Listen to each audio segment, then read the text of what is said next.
It's me again, Jonathan Worth, and we are going into session 2 of how to make your own comic book series. So this is part 2 of 4. And so today we are going to start planning out our 4-page comic. I'm going to go through a bit of my process. I've already done some of the work because honestly, it takes me some time to kind of whittle down like what I actually want to do. So I've done a bit of the work ahead of time, but I'll show you kind of what that looks like for me. All right, let's get to it.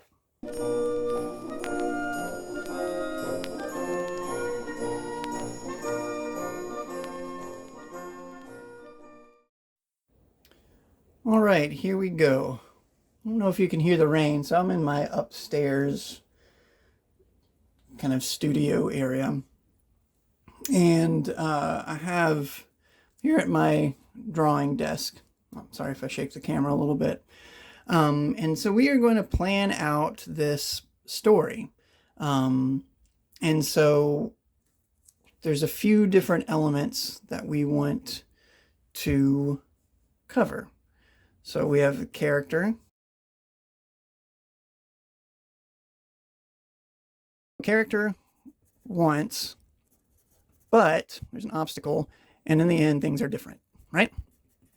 So that's what we covered in the first session. So I have 3 different characters. They each want something different, and that causes some tension. So our first character we are going to call Darcy. Darcy, I would say, is somewhere between, I don't know, 9 and 12. So I'm going to sketch Darcy out here. I'm doing a little darker than I normally would, just because it's easier to show up. Right now I'm using just a standard number 2 pencil. Generally when I sketch, I use an H2 pencil. No, sorry, 2H. Goodness. I use a 2. Hey Nora, what's up? Can you hear my cat? This is Nora. This is a 2H pencil, which is pretty light. If a pencil says H on it, it means it's fairly hard. And the higher the number, the harder it is, and the lighter that it writes. So, you can maybe just see that.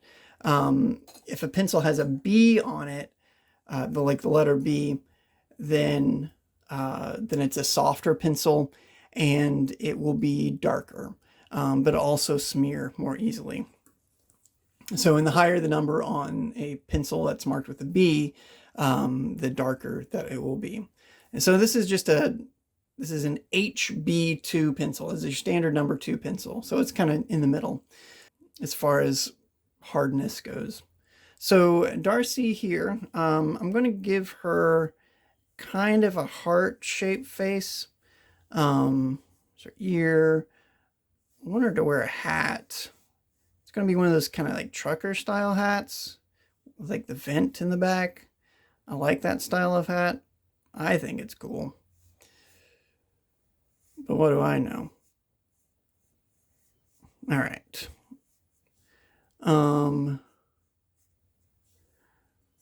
So here's the front part. And again, I'm doing just a little harder, and I'm just kind of sketching it out here. This is not the final product. Give her a little moon shape right there. That'll become apparent in a little bit while I'm doing that. A little hair right there, and some hair flipping out in the back. The jawline. Darcy is kind of mischievous. So I'm going to have her eyes squinting a little bit. There's a lot you can do with just the shape of the eyes and the eyebrows and the mouth. So this is Darcy. Hello, Darcy. And she likes to have fun. She likes to enjoy life. She does what she wants to do, and she doesn't let anything stop her. Right now, what she really wants is a cookie. So put a little texture on that. Oh yeah, a little crumbly. All right. There's our cookie. But, and this is where we introduce our main obstacle for this. The obstacle is actually another character. The obstacle is her mom. Now, when you're drawing, so I'm doing kind of a round, like heart-shaped face here. It has a different kind of physical presence than, say, something that's more square shaped. So you can use, I mean, just pretty simple lines. So like if you have a face that's shaped like a rectangle, right? It has a different presence than something that's round, right? This feels softer, this feels harder and more intense, maybe conveys some like strength to it. That doesn't mean the person with the round or heart-shaped face isn't actually strong. It just has a different physical presence. You know, these aren't superheroes. I'm not making superheroes here. I'm trying to make just kind of regular people. So let's sketch out the mom. Also, a temptation when you're drawing faces is to draw the eyes like really high. That's not actually where the eyes fall. The eyes are closer to the midline of the face, right? I could also draw a nose. For this, I don't know, just the style that I'm going for, there's no nose. But that's just a stylistic choice. It just felt right. So Darcy's mom have kind of a short crop hair, kind of like her daughter. You know what? I'm going to give her a side part because she's probably a millennial like me. Side parts were all the rage. Her hair flips out a little bit, maybe. Just a little bit. And her face a little wider than I wanted to. Let's rein it back in. But her brow is slightly furrowed. She doesn't want her daughter to have a cookie, and we'll see why in a little bit. And a slight frown. She's not always like this, but sometimes she has to be a bit stern, right?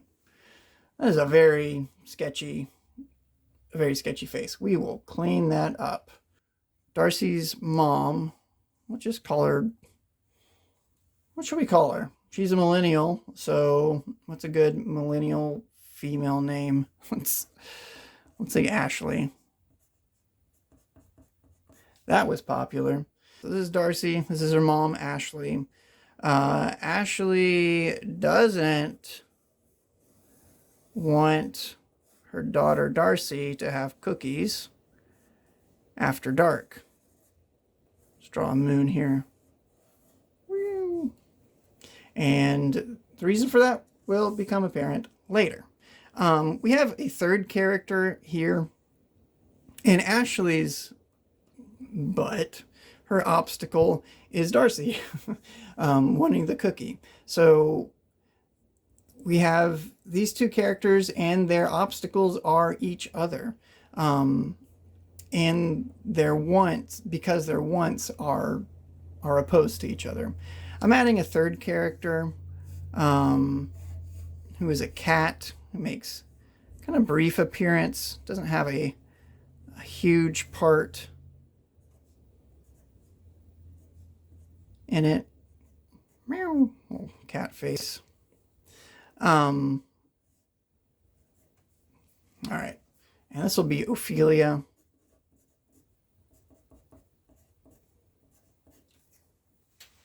Nice Shakespearean name. Ophelia honestly just went to sleep. So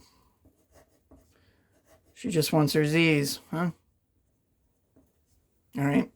And again, she doesn't play a huge part, but she does make an appearance. And her want may be disturbed by one of the other characters. We'll see about that. But we're keeping the want, the characters, the wants, and the obstacles pretty limited in this. And there's a lot you can do in kind of a tight space as far as limiting your characters, their wants, and their obstacles. And I haven't put different here yet because it's going to be kind of a surprise ending, and I'll reveal that at the end.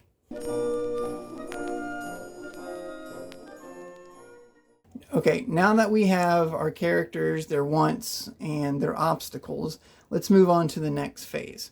A lot of times I start with dialogue, and there's a number of different ways you can start. You can start with dialogue between different characters, which is how often I start. I kind of start scripting out different scenes. Okay, so you can start with a scene or an idea. A lot of times my stories start out with just a bit of dialogue between usually two different characters. Right now, what we are going to look at, and I'm setting some limits for myself. So I want to draw a 4-page comic, right? So I'm setting some parameters for myself. Nice thing about a 4-page comic is that it is actually just made out of a single sheet of paper, right? So you have page 1, pages 2, 3, and then 4. And then I'll also have a cover for it. So it'll end up being 2 full pages. So this will be the front cover, page 1, 2, 3, 4, and this will be the inside of the back cover, which won't have anything on it. All right. So let's go here. So I want to show you kind of just how I lay out a comic and just a little bit about, this may sound silly, but how to read comics. There's a certain flow to them that's important, and you want to keep that in mind. You want to keep that flow in mind as you're making your comic, because you're not just drawing individual pictures. You're not just drawing individual panels on a page, and a panel is that little like square or rectangle per page. You're drawing entire pages which are in relationship to other pages. You want to think about this not just as individual pictures, but as a whole. So I'm going to have a 4-page comic, right? So it's going to look like this. So, okay, let me make sure I draw dark enough. So this is page 1. This is the inside front cover, right? So there's not going to be anything on it. These are going to be pages 2 and 3. And then you're going to have page 4, and this is going to be the inside of the back cover, right? So it's going to read in a certain way. So you have the cover, you open it up. The first thing you see is the top of page 1. Then you read through it. And the way you read through comics, at least in Western style comics or American style comics, is you start at the top and you read from left to right, top to bottom, right? And so you're reading this way, and then you turn the page, and the first thing you see on page 2 is the top left of page 2. And so this is actually important to know. If you are writing, if you're making any surprises or twists or anything or any special reveals, save them for your even pages, for the top left of your even pages, because you might have kind of a cliffhanger. You're not sure what's about to happen at the end of page 1 or the end of your odd pages. And so say you have something's about to happen, and then you turn the page, boom, it happens right here. And you can have a twist or a reveal or something. And so save that for the top of your even pages. I want to talk a little bit about how I divide up my pages. So let's see here. So this is going to be page 1, pages 2 and 3, and page 4. Okay. I generally like to divide my pages into 3 parts. And the reason for that, you can divide it into as many or as few parts as you want. You can take up the entire page, and that's actually what I'm planning to do for page 4, is to take up the entire page. If you're writing a longer comic, or I guess it can be a shorter comic, you can do what's called a splash page. So that's where an image takes up entire 2 pages and basically goes across the fold, right? We're not doing that for this one, but that's called a splash page. You might already be familiar with it. It happens a decent amount in comic books. Believe me, it took a good deal of time just to kind of plan it out. I have pages of notes, so I've done a lot of notes here, sketching out some dialogue and just some ideas. Did a lot of thumbnails. Thumbnails are just small pictures of the panels and of the pages. I roughed out, this is actually page 1. I did a lot of notes and a lot of sketching even before I got to this point. So it's okay if it takes time. It takes me a lot of time, even for a simple 4-page comic, to just kind of think through and to draw through what I want to do. And I find actually drawing things out and getting a big picture of it, kind of like this. I actually first did kind of sketch out my ideas on a whiteboard, so as a bigger surface, and just being able to lay it out and see it all right in front of me helped quite a bit. So let's start with page 1. I'm going to start with an opening shot, and I'm just going to show you the panels and the size of the panels that I'm going to do. So kind of a smaller opening shot, and then open it up to the scene so this will be an exterior shot. This will be an interior shot, and I'm using kind of like film terms. Exterior means outside, interior means inside, and we'll talk about that a little bit more. And then just 3 smaller successions of panels. And then I'm actually going to do kind of mirror myself here. So this is going to be a bit of a wider shot and then back to a smaller panel. So see how it kind of mirrors itself? I think there's something, for me, kind of aesthetically pleasing about that. And so I'm not just looking at, like I said before, I'm not just looking at individual pictures. I'm looking at the balance and the shape of the page, of the entire page right in front of me. And to me, I think that I like that feel and that look. So we'll move on to page 2. Let's see. I am also sort of, more or less going to divide this one into 3s. I'll mess with that a little bit, and you'll see there just in a minute. I'm going to mirror this shot. So these shots are actually going to be connected. So this is page 1. You turn over, and this is going to be page 2. And then I am actually doing, so this is actually mirroring this top right here, right? Or I guess it's mirroring this bottom one. But then I'm going to mix things up a little bit and do a very tall shot, very long and tall. And we'll talk about, what I'm doing there. And then we're not going to stick directly to these 3 tiers right here. You can mix it up a bit. So I'm actually going to do 3 separate panels right there, right? I want to talk a little bit about the flow right here. So you start here, go to this long panel, and then move right, and then go down. If I had mixed these 2, so if I had done something like,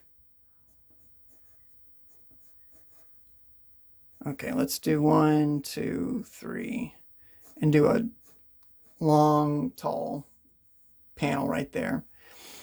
So this part's easy enough. I go from here to here, and then I go down. The tricky thing is, at least for me, maybe for some people, they're like, no, I know exactly how to read this. If I were looking at it, I would be confused, and it would interrupt the flow for me. And that's something that I don't want to do. I want to make it easy for the readers, and I just want it to flow, right? So I go from here to here to here. My brain starts to ask, do I go from here to here and then back to here? Or do I start here, then go down and then over? And eventually I'll figure it out, and I'll look at, context clues and the dialogue and just what flows best. But that's interrupting my flow of reading.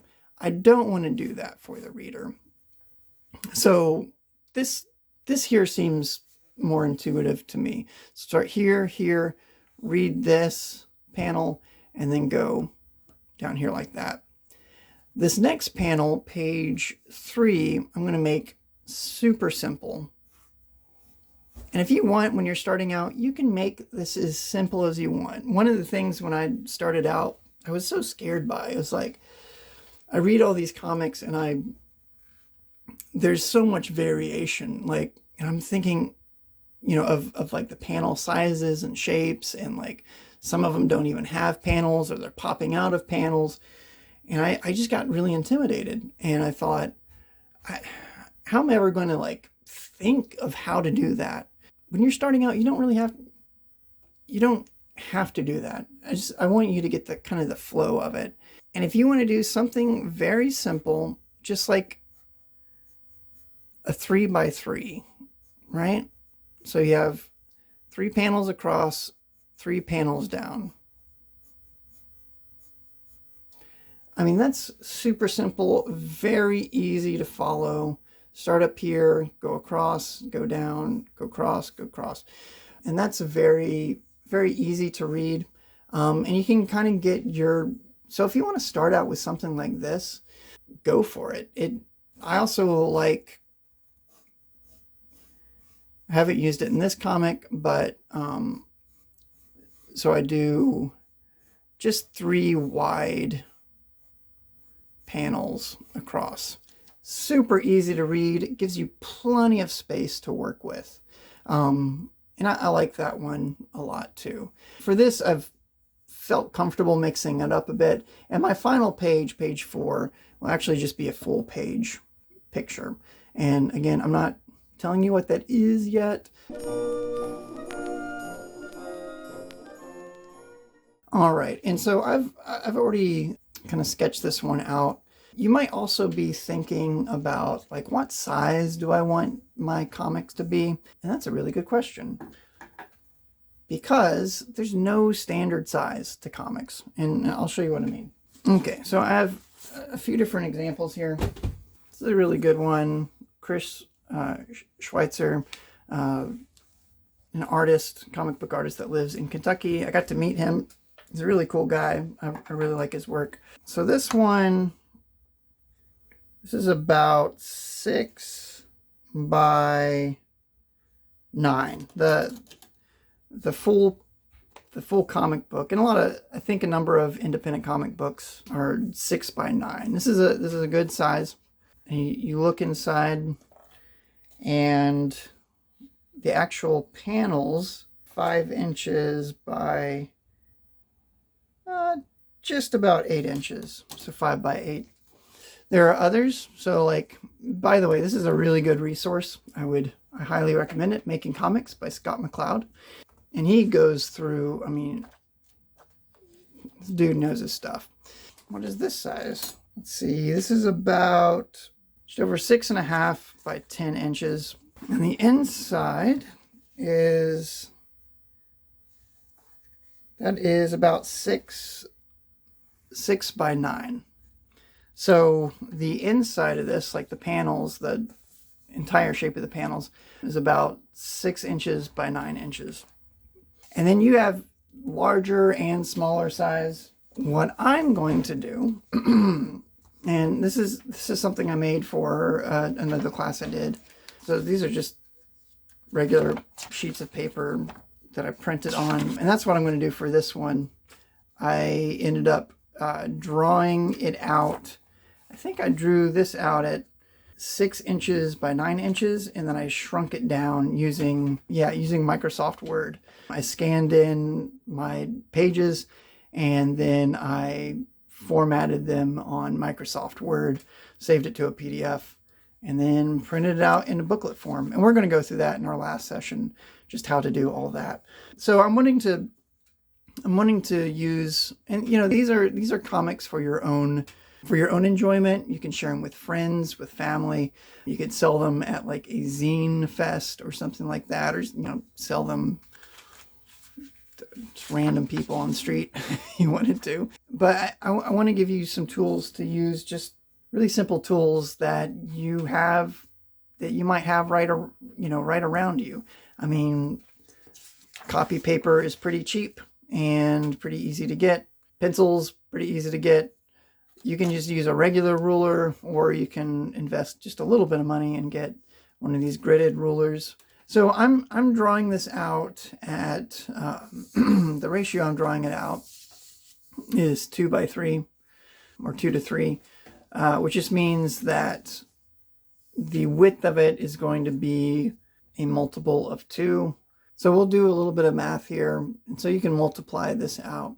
So if you multiply 2 by 3, you get 6, right?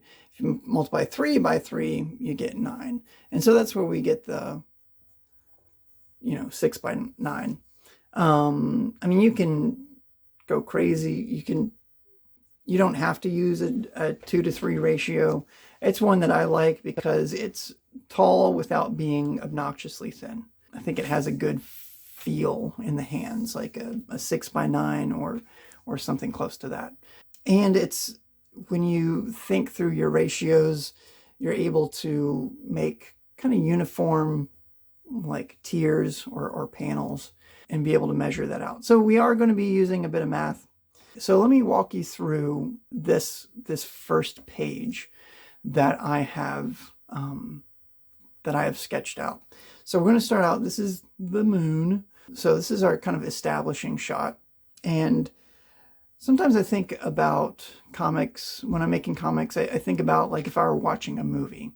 And so an establishing shot, which is used in both comics and movies, is kind of the first shot that you see. It kind of establishes time and place. It gives you a little bit of context.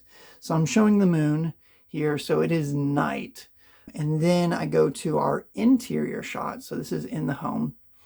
And this is Darcy. This is her mom, Ashley. And Darcy is going to ask, and I've just kind of written this out, Mom, can I have some cookies? And then Ashley is going to respond, no, we've talked about this, no cookies after dark, which is kind of a funny thing to say. It may not be super apparent right here, but this circle right here is the moon shining through the window. Also, you have the fridge right here, and on top of the fridge is the box of cookies. So we've kind of got things set up right here. We've introduced a lot just in these 2 pages. So establishing shot, we've tied this establishing shot to our interior shot, our next shot, showing the moon right here. So it's like, it's zoomed in, then you zoom out, you're here in the kitchen, you have our 2 main characters, and you're establishing some tension, some conflict already, and you're showing the cookies up here. So you've got a lot, these 2 panels are doing a lot of work already. So next we're going to do some close-up shots, a little bit of dialogue. Darcy is going to say, how come? And her mom, Ashley, is going to say, just trust me on this one. Darcy gets angry, rushes out of the room, says, no fair. And then in this next shot is going to be, we're showing going up the stairs, right? So we have Darcy running up the stairs. Her mom, Ashley, is saying, don't you dare sneak cookies after you go to bed, or don't you dare. We'll work on that dialogue. I find a lot of times where when I write out dialogue, I end up having to cut quite a bit of it just to get the kind of the essential bit of it. I want enough that communicates clearly, but I don't want so much that just you're reading dialogue the whole time. I want it to flow. I want it to be crisp and clear and move on at a nice clip, right? So her mom, Ashley, is saying, don't you dare sneak cookies after dark. Darcy is running up the stairs. There is our cat, Ophelia. Darcy's going to say, out of my way, you lazy cat. I'm going to bed. Or, she's basically saying that right here. So I'm also marking out room for the dialogue. And you want to leave yourself enough space for the dialogue where it makes sense and where it flows. And so you have to think about where the dialogue flows. So up here, Darcy's speaking first. So her words are higher. Her dialogue box is higher. And to the left of her mom's dialogue box, which is a little lower and farther to the right. And so it flows like that. You're reading from here to here, right? Okay, and then right here, Ashley's dialogue box starts up here. You read that first, and then you read this, Darcy's response, and then her like yelling at the cat, which is connected with this little connector here, and you have a line underneath it. Then finally, we have Darcy in bed, closing her eyes and going, like she's angry. And, we don't show every part. We're not following her all the way up the stairs and down the hall and opening her door and covering herself in the sheets or anything like that. Our brain fills in the gaps. And so she's running. And our brain fills in the gap. She must have went down the hall, opened the door, and, is covering herself in her blanket. She also has her hat hanging on the post on her bed. Humph. And she's angry. So a lot has been established already on this first page. We set up our conflict. Darcy wants cookies. Her mom doesn't want her to have the cookies right now. There's some anger going on and some tension, right? And so this is a way that I've set up this page. And in the next session, what we're going to do is actually pencil out a full page. And we'll talk about penciling, we'll talk about measuring out the borders and the panels, and then we'll also talk a little bit about lettering. So thank you for joining me for the second session. Really appreciated you walking with me through this, and I'll see you next time.